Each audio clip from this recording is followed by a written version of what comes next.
جون میں اقوام متحدہ نے بتایا تھا کہ گزشتہ 2 دہائیوں میں فلسطینیوں کے زخمی ہونے کے سب سے زیادہ کیسز ریکارڈ ہوئے ہیں۔ اقوام متحدہ کے ترجمان سمین الخطیب نے کہا کہ اسرائیل ایک قابض طاقت کے طور پر فلسطینیوں کو سیٹلرز کے حملوں سے تحفظ فراہم کرنے کا پابند ہے۔ اسی طرح پیر کو مقبوضہ مغربی کنارے کے عیسائی اکثریتی قصبے طیبہ کے دورے کے دوران 20 سے زیادہ ممالک کے اعلیٰ چرچ رہنماؤں اور سفارتکاروں نے بھی حالیہ حملوں کے بعد اسرائیلی سیٹلرز کو انصاف کے کٹہرے میں لانے کا مطالبہ کیا تھا، لیکن اسرائیلی حکومت ایسے واقعات میں ملوث سیٹلرز کے خلاف کارروائی کرنے کے بجائے ان کو تحفظ فراہم کرتی ہے اور سیٹلرز کے خلاف کیس کو دبا دیتی ہے۔ حال ہی میں ایک اسرائیلی اخبار کے انکشاف کے بعد اسرائیلی پولیس کو سیٹلرز کے خلاف تحقیقات دوبارہ شروع کرنا پڑی تھی۔ ٹائمز آف اسرائیل کے مطابق اسرائیلی پولیس نے حال ہی میں ایک اسرائیلی پیس ایکٹیوسٹ پر مغربی کنارے میں ہونے والے سیٹلرز کے حملے کی تحقیقات دوبارہ شروع کر دی ہیں۔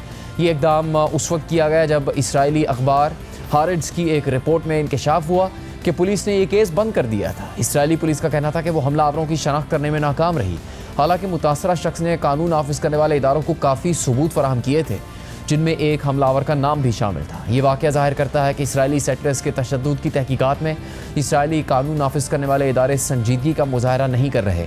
انسانی حقوق کی اسرائیلی تنظیم یشڈن کے مطابق 2005 سے 2024 تک اسرائیلی سیٹلرز کے تشدد کے 94% کیسز میں کوئی فرد جرم تک عائد نہیں کی گئی۔ رپورٹ میں مزید لکھا ہے کہ اسرائیلی پولیس کے ویسٹ بینک ڈویژن کے سربراہ کے خلاف اس وقت تحقیقات کی جا رہی ہیں۔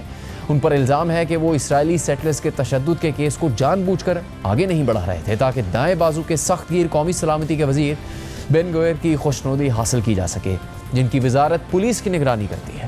اگرچہ اس کمانڈر کو ابتدائی طور پر اس کے عہدے سے ہٹا دیا گیا تھا، لیکن گزشتہ ماہ اسرائیل کے پولیس کمشنر نے حکم دیا کہ اسے دوبارہ کام پر واپس آنے دیا جائے۔ ہارڈز کی رپورٹ میں جب اس بات کا انکشاف ہوا کہ پولیس نے تحقیقات بند کر دی تھی، تو اس کے بعد پولیس نے اخبار کو اطلاع دی کہ انہوں نے کیس دوبارہ کھولنے کا فیصلہ کر لیا ہے تاکہ مشتبہ افراد کو تلاش کیا جا سکے اور ان کے خلاف قانونی کارروائی کی جا سکے۔ فلسطین میں ہونے والے ان ظالمانہ اقدامات پر نہ صرف اسرائیل کے اندر سے بلکہ عالمی سطح پر بھی نیتن یاہو کی حمایت میں مسلسل کمی آ رہی ہے، اور اہم اتحادی ممالک کی جانب سے ان کی حکمت عملی پر تنقید کے بعد اب اسرائیل کے حامی یہودی فنکار بھی ان پر تنقید کر رہے ہیں۔ نیو یارک ٹائمز سے بات کرتے ہوئے امریکی یہودی اداکار مینڈی پیٹنکن نے اسرائیلی قیادت پر شدید تنقید کی اور انہوں نے غزہ میں ہونے والے اسرائیلی حملوں کی مذمت کرتے ہوئے نیتن یاہو کو دنیا بھر کے یہودیوں کے لیے خطرہ قرار دے دیا۔ I ask Jews all over the world. میں دنیا بھر کے یہودیوں سے گزارش کرتا ہوں کہ وہ غور کریں کہ یہ شخص نیتن یاہو اور اس کی دائیں بازو کی حکومت یہودیوں کے ساتھ پوری دنیا میں کیا کر رہی ہے، جو نہ صرف ریاست اسرائیل کو خطرے میں ڈال رہے ہیں بلکہ وہ پوری دنیا میں یہودی آبادی کو بھی خطرے میں ڈال رہے ہیں۔ نیتن یاہو سب سے بڑا خطرہ ہے۔ یہ صرف 7 اکتوبر کے بعد کی بات نہیں بلکہ یہ ایک طویل عرصے سے جاری گہری پریشانی کی صورتحال ہے۔ یہ دیکھیں کہ کیا ہو رہا ہے، یہودی کیسے یہ ہونے دے رہے ہیں۔ غزہ میں بچوں اور ہر عمر کے عام شہریوں کے ساتھ یہ کچھ ہو رہا ہے، چاہے اس کی کوئی بھی وجہ ہو۔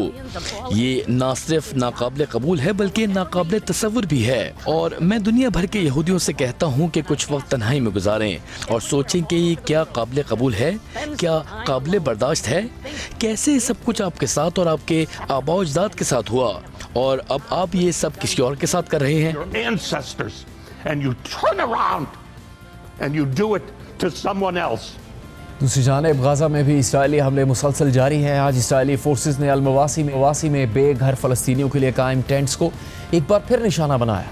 اس حملے میں کم از کم 5 افراد شہید ہو گئے، جن میں بچے بھی شامل ہیں، جبکہ آج صبح سے اب تک کم از کم 26 فلسطینی غزہ میں اسرائیلی حملوں میں شہید ہو چکے ہیں، جن میں 6 ایسے افراد بھی شامل ہیں جو امداد کے حصول کے لیے موجود تھے۔ اس کے علاوہ گزشتہ دنوں اسرائیلی وزیر دفاع اسرائیل کاٹز نے متنازع طور پر غزہ کے شہر رفح میں تقریباً 6 لاکھ فلسطینیوں کو کیمپس میں رکھنے کا اعلان کیا تھا۔ اسرائیل جس مقام پر فلسطینیوں کو مبینہ طور پر بے دخل کرنے کا منصوبہ بنا رہا ہے، وہ مقام پہلے سے ہی تقریباً مکمل طور پر تباہ ہے۔ اس حوالے سے الجزیرہ کی ڈیجیٹل تحقیقاتی ٹیم نے رفح میں سیٹلائٹ ڈیٹا سے تباہی کا جائزہ لیا ہے، جس میں کچھ حیران کن چیزیں سامنے آئی ہیں جو ممکنہ طور پر اسرائیلی منصوبے کا حصہ ہیں۔ اسرائیل کی غزہ پر حملوں نے تباہی اور ملبے کو وہاں کے منظرنامے کا مستقل حصہ بنا دیا ہے۔ جنوبی علاقے رفح کو خاص طور پر شدید نقصان پہنچا ہے، لیکن اس بربادی کے درمیان ایک اور بات بھی نمایاں ہوئی ہے۔ الجزیرہ کی ڈیجیٹل تحقیقاتی ٹیم نے سیٹلائٹ ڈیٹا کا جائزہ لیا تاکہ رفح میں تباہی کی مکمل تصویر سامنے لائی جا سکے۔ اس جائزے میں کچھ غیر معمولی چیزیں بھی سامنے آئیں۔ چند اسکول اور طبی مراکز اب بھی اپنی جگہ پر قائم ہیں، گویا اسرائیلی حملوں سے محفوظ رہے ہوں۔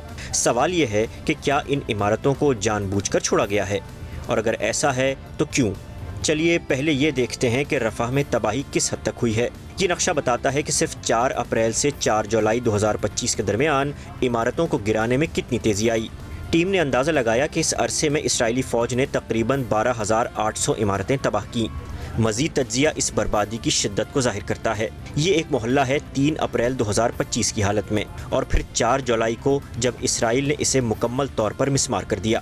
قریب سے دیکھنے پر یہ واضح ہوتا ہے کہ کچھ عمارتیں اب بھی کھڑی ہیں، جبکہ آس پاس سب کچھ ملبے کا ڈھیر بن چکا ہے۔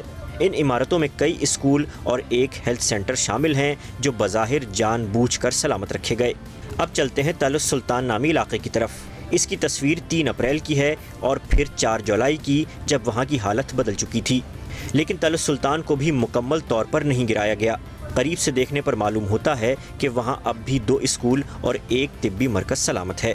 ٹیم نے رفح میں 39 اسکولوں، 1 یونیورسٹی اور 8 طبی مراکز کی شناخت کی ہے جو اب بھی قائم ہیں۔ جنگ کے آغاز سے ہی غزہ کے اسکولوں اور طبی مراکز کو ہنگامی پناہ گاہوں میں تبدیل کر دیا گیا تھا، جہاں بے گھر فلسطینیوں کو رکھا جا رہا ہے۔ اقوام متحدہ کی رپورٹ کے مطابق ہر ایسی پناہ گاہ میں اوسطاً 12,000 سے زائد افراد مقیم ہیں، جو ان کی گنجائش سے کہیں زیادہ ہے۔ اس کا مطلب یہ ہے کہ وہ 40 تعلیمی ادارے جن کی نشاندہی کی گئی، مجموعی طور پر تقریباً 5 لاکھ فلسطینیوں کو پناہ دینے کی صلاحیت رکھتے ہیں۔ اگرچہ ابھی یہ واضح نہیں ہے کہ رفح کی یہ عمارتیں کیوں محفوظ ہیں، لیکن کچھ شواہد بتاتے ہیں کہ شاید انہیں مستقبل میں استعمال کے لیے بچایا گیا ہو۔ ممکن ہے کہ یہ عمارتیں کسی نئی آباد کاری یا منتقلی کے منصوبے کا حصہ ہوں۔ 7 جولائی کو اسرائیل کے وزیر دفاع نے اعلان کیا کہ رفح میں ایک انسانی زون قائم کیا جائے گا۔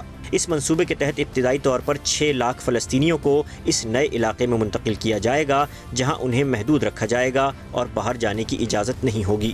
بالآخر اسرائیلی حکومت کا ارادہ ہے کہ غزہ کی پوری آبادی کو اس زون میں منتقل کر دیا جائے۔ انسانی حقوق کے ایک اسرائیلی وکیل نے اس منصوبے کو انسانیت کے خلاف جرم قرار دیا۔ انہوں نے ایکس پوسٹ میں لکھا کہ غزہ کے عوام پر اتنی زبردستی کی جا رہی ہے کہ ان کی نقل مکانی کو قانونی طور پر رضاکارانہ نہیں کہا جا سکتا۔ اسرائیلی وزیر دفاع کے اس اعلان سے پہلے 7 جولائی کو ہی خبر رساں ادارے رائٹرز نے ایک رپورٹ دی تھی، جس میں غزہ میں بڑے پیمانے پر کیمپ بنانے کی تجویز کا ذکر تھا۔ یہ منصوبہ GHF نامی ایک امریکی و اسرائیلی حمایت یافتہ تنظیم سے جوڑا گیا۔ اگرچہ GHF نے اس تجویز سے لا تعلقی ظاہر کی، لیکن رائٹرز نے ایک دستاویز دیکھی ہے جس کے سرورق پر اسی تنظیم کا نام موجود ہے۔ اس پوری جنگ کے دوران اسرائیل مسلسل یہ دعویٰ کرتا رہا ہے کہ فلسطینیوں کو زبردستی بے دخل کرنا اس کا مقصد نہیں ہے۔ تاہم سیٹلائٹ تصاویر اور ان مخصوص عمارتوں کا محفوظ رہنا اس بیانیے پر سوال اٹھاتا ہے۔ یہ سب ایک منظم حکمت عملی کی طرف اشارہ کرتے ہیں، جس سے اسرائیلی فوج کے اصل ارادوں پر سنجیدہ سوالات اٹھتے ہیں۔